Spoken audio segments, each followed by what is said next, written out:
కాబట్టి హరీష్ రావు మంచి పొలిటీషియన్. హరీష్ రావు వచ్చినా కూడా మళ్ళీ రాజీనామా చేసి మళ్ళీ ఎన్నికల పోటీ చేయాల్సిందే. కాబట్టి హరీష్ రావు పోటీ చేస్తాడు, మంచి మనకు ప్రజాభిమానం ఉంది కాబట్టి ఈజీగా నిలబోగలుగుతాడు. కాబట్టి మంచి పొలిటీషియన్, దాన్ని ఏమనలేదు, ఓపెన్ గా చెప్తున్నాను. చర్చలు మాకేమవసరమే చర్చలు. ఇప్పుడు బీఆర్ఎస్ పార్టీ ఏముంది చెప్పరాదు, బీఆర్ఎస్ పార్టీ చెప్పరాదు. 8 పార్లమెంట్ స్థానాలు మేము గెలిచాం, వాళ్ళు 0. అప్పుడు కేసీఆర్ గిదే అన్నాడు కదా, బీజేపీ ఏముంది అన్నాడు. ఇప్పుడు నేనంటాను మీది ఏముంది అని నేను అంటున్నా. ఇప్పుడు మాది గింత పార్టీ అన్నావు, మేము కేంద్రంలో అధికారంలో ఉన్నప్పుడు కూడా మాది గింత పార్టీ అన్నావు. ఇప్పుడు నీదెంత పార్టీ? నీ గింత పార్టీ నీది. నేను అహంకారంతో మాట్లాడలేను. కేసీఆర్ గారు ఇంతకుముందు చాలా అవమానకరంగా మాట్లాడాడు. భారతీయ జనతా పార్టీ నాయకులను హేళన చేసే విధంగా మాట్లాడాడు.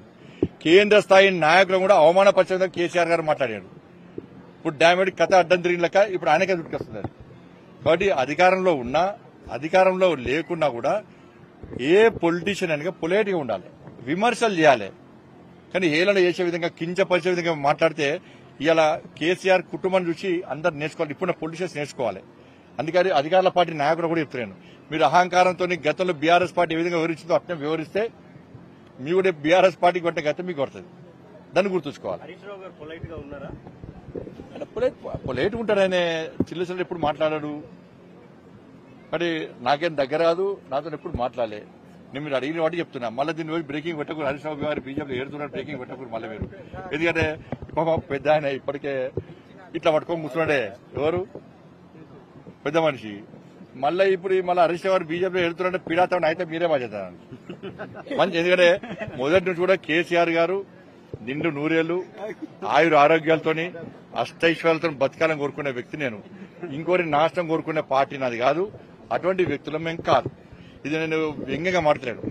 కేసీఆర్ గతంలో అనారోగ్యం గురైనప్పుడు కూడా నేను పూజలు చేసిన, మరి బాగుండాలని కోరుకున్నా. కాబట్టి మళ్ళా పెద్ద మనిషిని ఇబ్బంది పెట్టే ప్రయత్నం చేయకుర్రి. ఇప్పటికే టెన్షన్ ఉన్నాడు. ఆ గంపగింత కమ్మినోడు అందరూ రోజు కూడా వీక్తున్నారు. వాళ్ళు అటు కొంతమంది అటు వాళ్ళ ఇటు వాళ్ళని చూస్తున్నారు.